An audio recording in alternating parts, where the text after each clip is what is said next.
आप देख रहे हैं डार्क फाइल्स। डार्क फाइल्स में आज की कहानी हमारे साथ शेयर की है शहनवाज जी ने, जो कि यूपी जिला बिजनौर के रहने वाले हैं। तो चलिए बढ़ते हैं आज की इस कहानी की ओर। आज की इस वीडियो में आगे बढ़ने से पहले अगर आपने अभी तक हमारे चैनल को सब्सक्राइब नहीं किया है तो कर लें, और ऐसी ही और वीडियोस के लिए देखें अनहोनी चैनल की लिंक आपको नीचे डिस्क्रिप्शन बॉक्स में मिल जाएगी।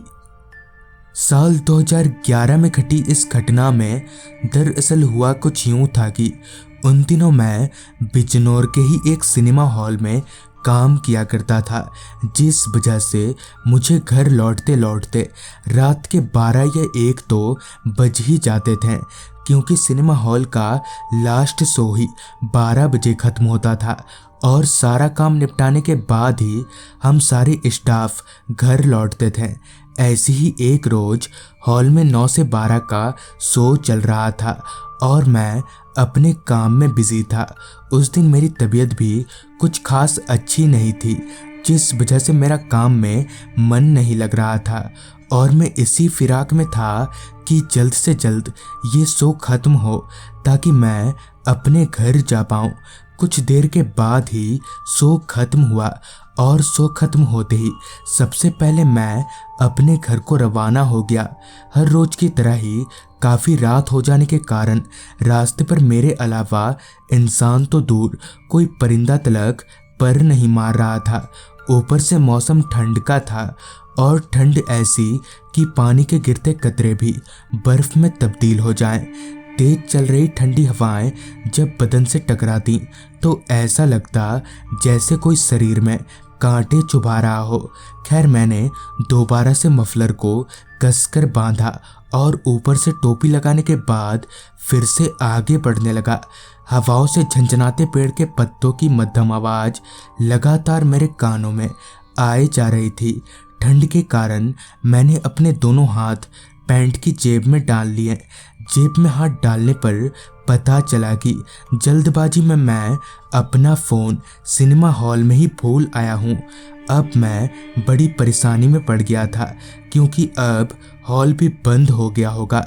थोड़ी देर इस पर विचार करने के बाद मैंने ये तय किया कि मैं अपने घर ही जाऊंगा, क्योंकि इसके अलावा मेरे पास और कोई चारा भी नहीं था। लिहाजन मैं घर की तरफ बढ़ता रहा। चलते चलते अब मैं उसी कब्रिस्तान को पार कर रहा था जिसे मैं आते जाते वक्त हमेशा पार करता हूँ। अभी मैं उस कब्रिस्तान के दरवाजे से आगे बढ़ ही रहा था कि मुझे किसी बच्चे के रोने की आवाज़ आने लगी। इस वक्त ऐसी जगह पर किसी बच्चे का रोना काफ़ी अजीब बात थी, मगर फिर मुझे लगा कि कहीं कोई बच्चा गलती से कब्रिस्तान में तो नहीं रह गया। लिहाजन मैं कब्रिस्तान का गेट सरकाकर अंदर दाखिल हुआ। यहाँ वहाँ निगाहें घुमाने पर मुझे एक कब्र के पास एक छोटा बच्चा बैठा दिखा। वो बच्चा इतना छोटा था कि अपने पैरों पर खड़ा तक नहीं हो पा रहा था, मगर इतनी रात गए इस बच्चे को यहाँ पर कौन छोड़ गया होगा, ये सोचते हुए मैं उसके पास गया। अभी मैं उसके पास जाकर खड़ा हुआ ही था कि उस बच्चे ने मेरे पैरों से खेलना शुरू कर दिया। उसकी इस मासूमियत को देखते हुए मैंने उसे गोद में उठा लिया। मेरे गोद लेते ही वो बच्चा फिर से रोने लगा। लिहाजन मैंने उस बच्चे को अपने कंधे पर चढ़ा लिया, क्योंकि मैंने कहीं से सुना था कि ऐसा करने से रोते हुए बच्चे चुप हो जाते हैं, और मेरे साथ भी वैसा ही हुआ। उस बच्चे को कंधे पर बिठाते ही वो चुप हो गया, जिसके बाद मैं कब्रिस्तान से बाहर निकला और घर की तरफ चलने लगा। अभी मैं 2 कदम चला ही था कि तभी अचानक ही पता नहीं क्यों मेरा कंधा बहुत ही भारी हो गया, इतना कि अब मैं ठीक से चल तक नहीं पा रहा था। मगर इतना छोटा बच्चा इतना भारी कैसे हो सकता है? दिमाग में कई सारे सवाल लेकर मैंने तिरछी नज़र से उस बच्चे की तरफ देखा तो मेरे शरीर का सारा खून एक झटके में ही सूख गया। मेरी आंखें फटी की फटी रह गईं। दरअसल अब मेरे कंधे पर कोई बच्चा नहीं बल्कि एक आदमी बैठा हुआ था। उसकी आंखें किसी बत्ती की तरह लाल चमक रही थीं। फिर जब मैंने पीछे पलटा तो पाया कि उस आदमी का पैर अभी भी उसी कब्रिस्तान में है। उस आदमी का इतना लंबा पैर देखकर मैंने उसे वहीं गिरा दिया और बिना पीछे पलटे ही घर भाग गया।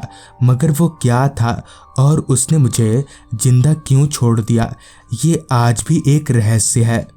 तो दोस्तों, ये थी शहनवाज जी की भेजी गई कहानी। अगर आपके पास भी ऐसी ही कोई कहानियां हैं तो हमारे साथ ज़रूर शेयर करें। तो मैं आर्यन जल्द ही मिलूंगा आपसे ऐसी ही एक कहानी के साथ।